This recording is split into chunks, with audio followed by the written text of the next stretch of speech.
tout le monde, c'est Ismash, on se retrouve pour une toute nouvelle vidéo que j'attendais particulièrement à faire. Elle aura mis beaucoup de temps à être faite d'ailleurs, sûrement. Je ne sais pas, et c'est le début de la vidéo, c'est bien pour ça. Ce sera une vidéo plus sérieuse que celle d'habitude, car c'est une vidéo histoire, j'ai pris la décision que pendant mes vidéos histoire d'un jeu en particulier, je ne mettrai pas forcément ma tête en plus, car la voix off avec des extraits du jeu en question passerait, même si là vous me voyez simplement un énorme fond noir avec un truc qui bouge, donc je vais y aller plus directement. Aujourd'hui, je vais vous conter l'histoire de Super Smash Bros.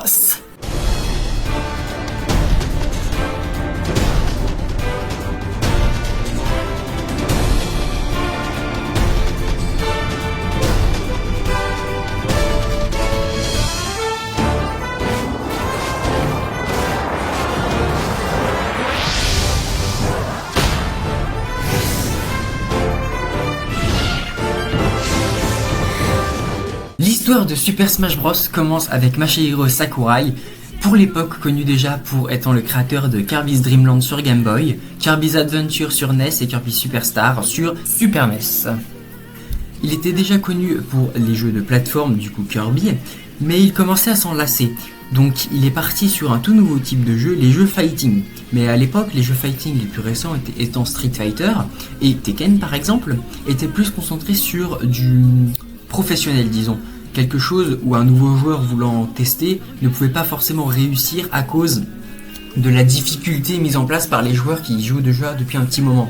Ce que voulait Sakurai en revanche était un jeu plus convivial, familial, un peu dans l'esprit de Nintendo justement. C'est pour ça qu'à l'époque, il va voir un ami à lui devenu futur président de Nintendo, Satoru Iwata, qui adora ce projet et sera entièrement d'accord avec Sakurai et l'aidera à financer et trouver une plateforme sur laquelle tester son jeu. Donc ça partira sur la Nintendo 64, car à l'époque, à cause de la PlayStation 1, les ventes de la Nintendo 64 sont relativement basses. Donc Masahiro Sakurai a désormais son idée et ses plateformes et même des collègues avec qui travailler. Maintenant, il a toutes les cartes en main pour réussir sa licence. Les débuts de Super Smash Bros ne sont en réalité pas les débuts de Super Smash Bros, car à l'origine du projet, Super Smash Bros s'appelait Fighter King The Fighting Game. C'était des personnages humanoïdes polygonales sans visage, sans rien, simplement avec des couleurs, mais c'était le même système que Super Smash Bros, une map verticale avec des personnages qui s'affrontent et qui augmentent leur pourcentage pour être virés du terrain. C'était l'origine de Super Smash Bros, mais l'entreprise de la firme s'est dit pourquoi ne pas rajouter des personnages de la licence phare Nintendo tels que Mario, Donkey Kong, Link, etc.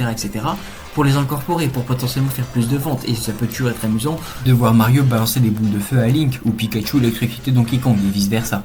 Et c'est de cette idée qu'est né le tout premier Super Smash Bros.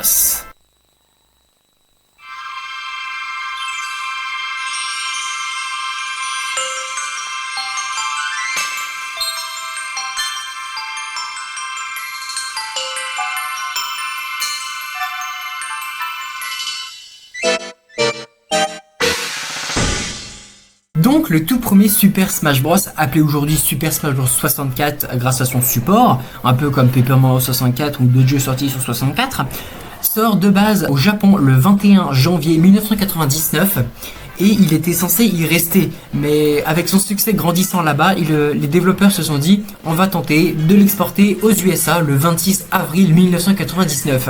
Et il connaît également son succès, donc le 19 novembre 1999, il arrive chez nous en Europe.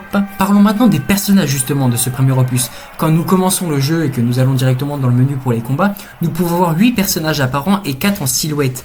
Parmi les 8 personnages apparents, nous pouvons apercevoir déjà Mario, Donkey Kong, Link, Samus, Yoshi, Kirby, Fox et Pikachu, qui sont les 8 personnages de base. Mais Nintendo voulait de base en faire plus, mais ils n'ont malheureusement pas eu le temps ni les moyens d'en faire plus. Du coup, les 4 personnages secrets sont pas des copier-coller de certains autres personnages. Parmi les personnages secrets, il y a Luigi, Captain Falcon, Ness et Rondoudou. Rondoudou est un copier-coller de Kirby, Luigi est un copier-coller de Mario, Captain Falcon est étonnamment un copier-coller de Samus, avec bien évidemment des sacrées différences, et Ness de Pikachu, avec lui aussi des belles différences. Quant aux personnages qui n'ont pas pu être intégrés dans le roster alors qu'ils devraient l'être, Sakurai et Iwata voulaient mettre plus de personnages dans le roster. Plus précisément, Mars, Roi Dadidou, Bowser et Mewtwo devaient apparaître dans le premier opus, mais ils n'ont pas pu par manque de temps et de moyens. Mars donc a été intégré dans l'opus numéro 2, Melee, que nous allons voir tout à l'heure. Bowser et Mewtwo de même. Quant à Roi Dadidou, il a fallu attendre le 3e opus. Mais on sait pas trop pourquoi. Nintendo ne nous l'a pas vraiment dit ça. Quant aux stages de ce premier opus, car oui, il y aura toujours des stages différents qui viennent toujours de plusieurs univers des personnes justement de Smash Bros. Donc il y a 2 stages qui viennent de l'univers de Mario, il y a le château de Peach et le royaume champignon. De l'univers de Yoshi, il y a l'île de Yoshi. De l'univers de DK, il y a Congo Jungle. De Zelda, il y a Château Hyrule. De Metroid, Planète Zeb. De Kirby, Terre de Rêve. Et de Star Fox, Secteur Z. Sans oublier Pokémon avec Ville de Safran, sûrement l'un des stages les plus connus de Super Smash Bros 64. Maintenant que nous avons terminé avec le chapitre de Super Smash Bros 64, je vous propose qu'on passe à la suite de cette histoire avec Super Smash Bros Melee.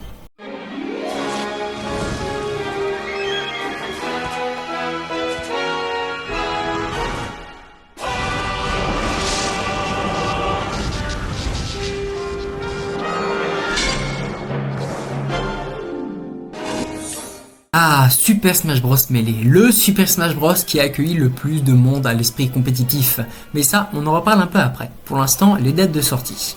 Donc, il est sorti le 21 novembre 2001 au Japon, le 2 décembre 2001 en Amérique du Nord, le 24 mai 2002 en Europe et le 31 mai 2002 en Australie. Oui, il est sorti à 4 dates différentes, à 4 endroits différents. Je sais, ça fait beaucoup. Bon, parlons peu, parlons bien, parlons des nouveaux persos, ce que tout le monde adore voir dans un nouveau Smash Bros. Tout le monde va voir son petit chouchou arriver. Et bon, dans Super Smash Bros Melee, quels sont les personnages arrivés? Alors, il y a Peach, Bowser, Dr Mario, Zelda et Sheik qui sont la même personne, Ganondorf, Link Enfant, Falco, Mewtwo, Pichu, Ice Climbers, Mars, Roy et Mr Game & Watch. Quant aux anciens personnages de Super Smash Bros 64, ils apparaîtront dans tous les jeux de la saga, y compris du coup Super Smash Bros Melee. Ils y apparaissent tous sans exception. Quant aux personnages à débloquer in-game, il y a Luigi, Rondoudou, Dr Mario, Ganondorf, Link Enfant, Falco, Mewtwo, Pichu, Mars et Roy. Quant aux personnages qui étaient prévus dans le jeu et qui n'ont pas pu être mis dedans pour certaines raisons, il y a Sonic qui, oui, effectivement, le légendaire mascotte de Sega était censé être ici, sauf que malheureusement, en raison de contraintes de temps, elle n'a pas pu être ici. Pour les mêmes raisons que Lucas qui était censé remplacer Ness et Wario. Oui, ces trois-là étaient censés être là, mais par des contraintes de temps, ils n'ont pas pu être. Mais en revanche, il y a une personne qui a demandé à Sakurai de mettre son propre personnage dans le jeu. Cette personne est Hideo Kojima, le créateur des Solid Snake. Donc, il a tenté de faire venir Snake dans Super Smash Bros Melee, mais Sakurai avait déjà beaucoup avancé sur le développement, donc ce n'était plus possible. Mais heureusement, l'intégralité des personnages que je vous ai dit apparaîtront dans l'opus suivant. Et bon, en concernant les stages de Melee, il y en a 29, donc je ne vais pas vous les épeler, ce serait un peu trop long. À la place, ce que je vous propose, c'est cette image de toutes les étapes qu'il y a, enfin tous les stages qu'il y a de Super Smash Bros avant de tout débloquer, donc il y en a 18, et cette image-là qui vient de toutes les étapes à débloquer. Voilà, maintenant vous avez vu tous les stages, vous avez les noms et les séries. C'est beaucoup plus pratique que tous les épeler, on va pas se le cacher, à 29 la vidéo elle durait 1 heure si je faisais ça, surtout sur Smash Ultimate. Bon. Maintenant, on va parler de la zone la plus importante de Smash Melee, le compétitif. Je dis ça avec un peu de recul parce que, en réalité, le compétitif, beaucoup de personnes l'avaient apprécié à l'avoir avec Super Smash Con par exemple, mais en réalité, Sakurai avait détesté ça. Il avait haï le compétitif car pour lui, Super Smash Bros était un jeu de combat amical, familial. Du coup, quand il a vu qu'il y avait une scène compétitive extrême sur Super Smash Bros Melee, il avait commencé à haïr le jeu au fur et à mesure. C'est quand même un peu bête que le créateur ait le jeu. Donc c'est pour ça que lors du futur jeu qui va arriver, il y a eu beaucoup de modifications. Car oui, pour toutes les personnes qui ont connu Super Smash Bros Brawl avant Melee et surtout l'aspect compétitif de Melee, eh bien pour vous c'est un excellent jeu, il n'y a rien à redire. Mais pour toute la scène compétitive, Brawl est un peu le pire jeu Smash existant. Ce qui n'a rien d'étonnant. Mais ça, je vais vous en reparler dans son propre chapitre, qui arrive de suite d'ailleurs. Donc on passe tout de suite au chapitre de Super Smash Bros Brawl.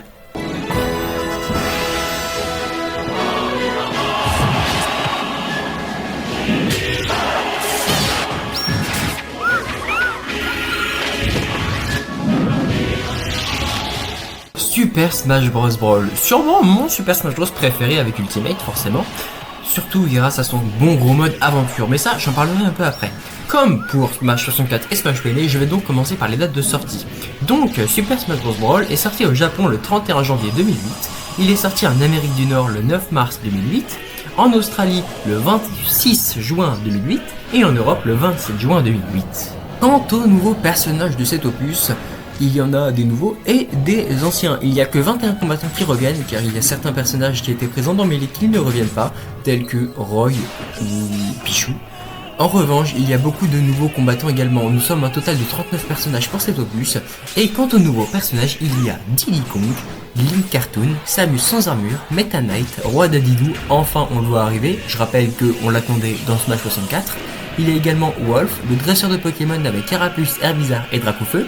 Lucario, Lucas, lui aussi est enfin arrivé après son voulu dans Smash. Ike, Pete, Wario lui aussi donc est arrivé. Olimar, Rob et Snake et Sonic qui eux aussi étaient donc voulus dans Smash Melee. Quant aux personnages à débloquer à l'intérieur du jeu, il y en a à nouveau un petit nombre. Il y a Luigi, Ganondorf, Falco, Rondoudou, Captain Falcon, Mars. Il y a également Link Cartoon qui est un personnage secret même du mode aventure, tout comme Wolf et Rondoudou justement. Il y a également du coup Lucario, Rob, Snake et Sonic. Quant aux personnages qui auraient été mis dans le jeu s'il n'y avait pas eu un manque de temps ou quelque chose comme ça, et ben il n'y en a pas, j'ai cherché mais il n'y a aucun personnage que Nintendo aurait voulu mettre dans Super Smash Bros Brawl et qui n'a pas pu. C'est assez intéressant, comme ça on sait qu'on a eu le maximum de personnages possible. Quant aux stages de Super Smash Bros Brawl, ils sont au nombre de 41, 10 provenant de Super Smash Bros Melee et 31 provenant de Super Smash Bros Brawl. Comme vous pouvez le voir, ça fait vraiment énormément de stages disponibles dans le jeu, en comptant qu'en plus de tout ça, il y a énormément de modes disponibles dans ce jeu. Et parmi tous ces modes, le mode de combat classique a le droit à des énormes upgrades, comme les Smash finaux, qui sont des attaques surpuissantes uniques à chaque personnage, et les trophées aide, des petits trophées que tu peux avoir sur le terrain permettant de faire apparaître quelqu'un pour t'aider, tel que Waluigi, sauf que nous on veut pas en trophée aide, on l'aimerait en personnage jouable, sauf que Nintendo refusera toujours bien évidemment. Parlons du mode de jeu le plus gros de ce jeu, qui a même fait en sorte que le CD soit 2 fois plus gros que les CD des autres jeux Wii, et qui a carrément explosé certaines Wii de certaines personnes, sauf que heureusement Nintendo a proposé une réparation gratuite. Je parle bien évidemment du mode solo, l'émissaire subspatial. Ce mode de jeu en mode histoire de Super Smash Bros a des cinématiques époustouflantes et un gameplay très intéressant à faire. De plus, on peut dans le jeu collectionner des trophées et on peut les avoir directement dans ce mode histoire, c'est une manière très intéressante et en plus cela présente tous les personnages du jeu en plus de les débloquer de manière assez simple, à l'exception de Link Cartoon, Wolf et Rondoudou qu'on peut quand même choper dans le mode histoire, mais ça c'est après avoir fini le jeu en allant à des endroits bien précis où des portes s'ouvrent. Et quand je dis cinématique époustouflante, je ne blague pas, regardez celle-ci.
Pas mal, hein. Quant au combat final de ce jeu, il est assez, comment dire, impressionnant, car déjà, nous obtenons un personnage absolument génialissime la seconde d'avant, regardez-moi ça.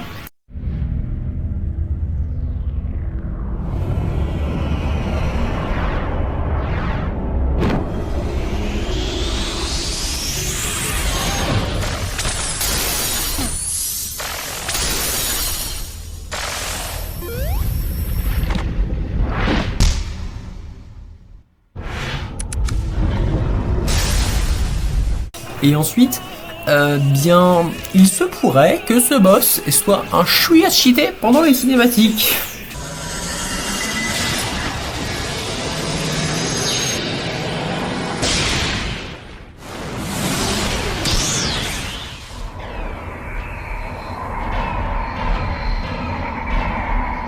Vous voyez de quoi je parle maintenant, hein?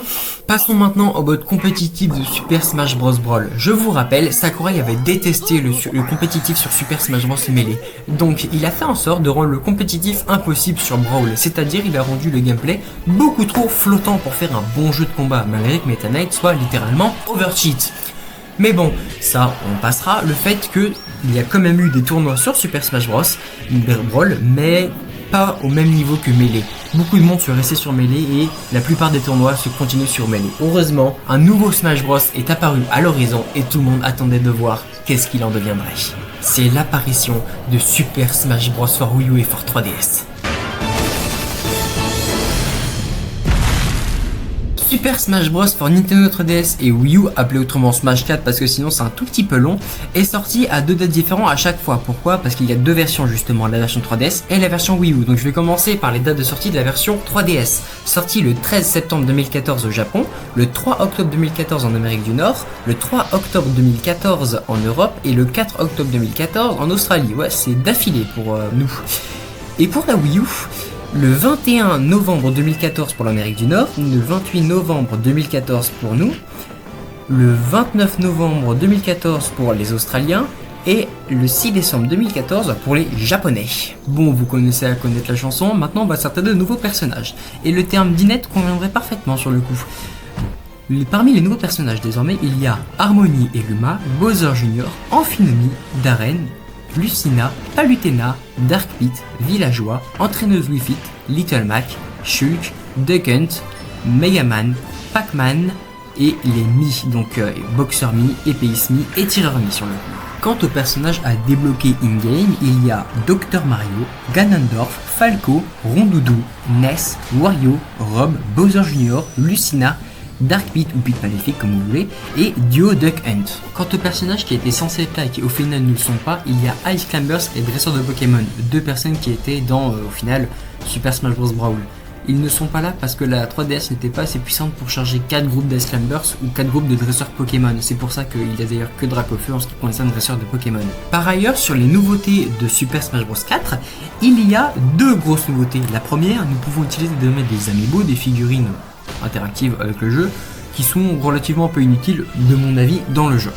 Quant à la deuxième nouveauté, elle s'agit des DLC qui rajoutent sur le coup 7 personnages dont 4 nouveaux.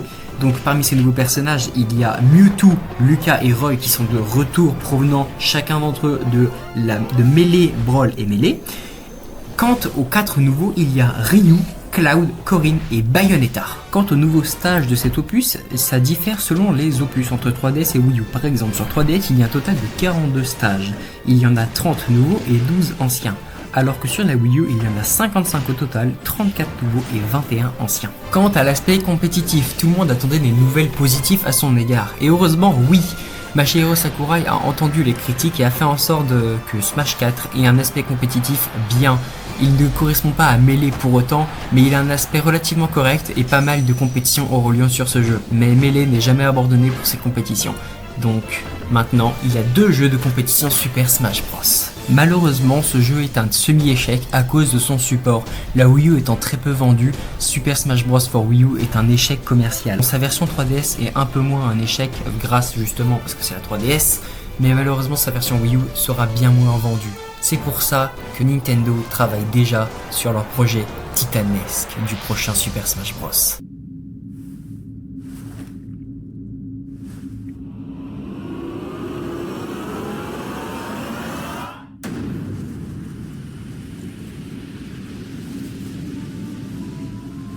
Super Smash Bros Ultimate. Aujourd'hui, tout le monde le connaît. Si on veut jouer à un Smash Bros, c'est celui-ci. C'est le dernier sorti, avec ses 86 personnages, ses 900 musiques et ses plus de 100 stages. C'est celui-ci qu'on va choisir immédiatement. Mais petit coup de vieux, ce Noël-ci, il va sortir déjà il y a 6 ans.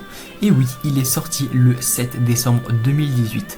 Personnellement, je me rappelle bien, au collège, j'avais averti tous mes potes que je serais super heureux ce jour-là. Résultat, j'ai été super heureux, forcément. Je me suis maté un let's play immédiatement. Et à Noël, forcément, comme beaucoup de monde, j'ai eu ce jeu absolument mythique. Quant aux personnages de cet opus, alors je vais pas tous les citer parce que c'est pas que j'ai la flemme de citer 86 personnages, mais j'ai un peu la flemme, navré. Du coup, je vais vous citer les nouveaux personnages hors DLC pour le moment. Il y avait Inkling, Daisy, Samus Sombre, Chrome, Ridley, Simon, Richter, King K. Rool, Marie, Ken et Féline Ferno. D'ailleurs, dans l'un des Super Smash Bros Direct qu'il y a eu pour parler de ce jeu, ils ont précisé aujourd'hui que s'il y avait des personnages qui se ressemblaient un peu trop, ça devenait des personnages échos. C'est pour ça que Pete Maléfique est devenu un écho de Pete ou encore Lucina un écho de Mars. Et aujourd'hui, du coup, ils ont pu en profiter pour intégrer Ken en tant que personnage écho de Ryu ou encore Daisy, personnage écho de Peach. Mais il y en a un peu plus. Par exemple, il y avait eu Chrome pour Roy et par exemple Richter pour Simon. Quant au DLC, ils ont ajouté un total de 12 personnages en commençant par Plante Piranha. Ce perso est sûrement une énorme vanne de la part de Nintendo d'ailleurs, parce que mettre un item de Mario Kart en tant que personnage jouable de Smash Bros c'est un peu illogique. Mais bon, passons. Après Plante Piranha, nous avons eu dans le pack numéro 1, Joker, héros de Dragon Quest, Banjo et Kazooie, Terry, Billate. Et Billate, mille excuses. Et donc ensuite nous avons eu le volume 2 des DLC avec Min Min, Steve, Sephiroth, Pyra et Mitra, Kazuya et Sora. Ce qui nous donne les 82 personnages total de Super Smash Bros. Et d'ailleurs, je permets de m'attarder là-dessus, mais les cinématiques de présentation des personnages, je les trouve absolument incroyables. Par exemple, il y a celle de Bowser Jr. et il y a celle que je trouve franchement la plus belle, et d'ailleurs j'en ai discuté avec un ami à moi appelé Saphir Artist. C'est la cinématique qu'on trouve la plus belle pour présenter un personnage. Je vous présente la cinématique de Sephiroth.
Alors, vous êtes d'accord avec nous? Et quant aux personnages à débloquer dans le jeu, c'est simple. À part les 8 premiers de la Nintendo 64, tous les autres sont à débloquer. Peu importe quel personnage vous avez en tête, s'il ne figure pas parmi les 8 premiers de la Nintendo 64, il est à débloquer. Il y a deux moyens, enchaîner les combats ou simplement aller dans le mode aventure et le libérer depuis là. D'ailleurs, en parlant du mode aventure, celui-ci nous propose un mode aventure complètement différent de celui de Super Smash Bros Brawl. À mes yeux et aux yeux de beaucoup de personnes, il est moins bien que celui de Smash Bros Brawl, malgré de très belles cinématiques, cela va sans dire. Et d'ailleurs, pour vous le montrer, voici la scène de Super Smash Bros Brawl où le boss final raid tous les personnages de la carte par rapport à celui d'Ultimate.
D'ailleurs, n'hésitez pas à laisser un commentaire, j'aimerais savoir votre avis sur quelle des deux scènes vous préférez. Quant aux stages de Super Smash Bros Ultimate, eh bien, les voici.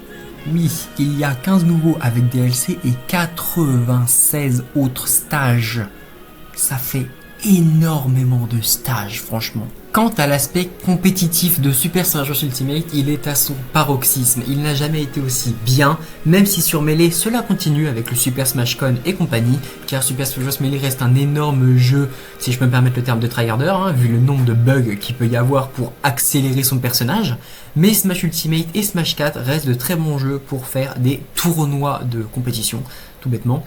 Et Smash Ultimate est beaucoup utilisé là-dedans. C'est-à-dire que Sakurai a réussi à trouver l'équilibre entre jeu de combat plus familial et jeu de combat plus compétition. Et voilà, c'est la fin de cette vidéo. Et pour une outro spéciale, je me suis dit, pourquoi pas enregistrer l'outro avant de commencer un peu le dur du projet. Donc je vous laisse écouter l'outro que j'ai faite avec Saphir Artist avant de faire cette vidéo au final. Donc voilà, c'est pour vous la fin de cette vidéo. Pour nous, toujours un peu le début du projet. Je suis avec Saphir Artist. Salut. Salut. À côté de moi, et en gros là je vous explique, ça fait à l'heure actuelle où on vous parle, vous venez de voir la vidéo en entier. Nous, ça fait 3-4 semaines qu'on a l'idée du projet. Ouais, c'est ça fait... Ouais, encore facile un mois, ouais. Donc, j'espère que cette vidéo vous aura plu, et puis si elle vous plaît, pourquoi pas en faire d'autres, hein. Parce que moi sinon j'ai déjà tout sur Paper Mario. Mais ce que je voulais vous dire, c'est que là du coup on est en plein dans le projet, et que là on entre vraiment dans la phase dure. C'est-à-dire que lui, là, normalement, l'intro que vous avez vu en début de cette vidéo, celle qui est différente de celle que j'ai d'habitude, c'est parce que c'est une petite Saphir à côté de moi qui s'en est chargé. Et moi, j'ai fait un peu le reste avec lui à mes côtés. Et là, en gros, on va vraiment entrer dans la grosse vidéo, c'est-à-dire que... Faites vos retours en commentaire de l'intro, j'aimerais savoir si elle est bien ou pas. Et du coup là on est en train de concrètement, en gros là pendant que Saphir est en train de finaliser disons les détails, je vais reprendre les dernières vidéos et faire l'intro. Moi je fais le montage d'une autre vidéo que vous avez sûrement dû voir passer depuis, c'est je teste tous les Pikmin, voilà, et dès que ça ce sera un peu plus bouclé ou à la moitié peut-être, je vais rentrer dans l'histoire de Super Smash Bros. Bon, je vous laisse avec la fin de cette vidéo, voilà, Saphir je te laisse dire ton petit au revoir. Je vous dis c'est ciao. Donc oui, c'est la fin de cette vidéo. Donc comme je l'ai dit, n'hésitez pas à la liker, commenter, partager s'il vous plaît. Ça m'aura nécessité beaucoup de temps de travail à moi et Saphir Artist qui m'a beaucoup aidé sur ce projet. On se voit la prochaine fois dans une autre de mes vidéos. Stay Smash, ciao.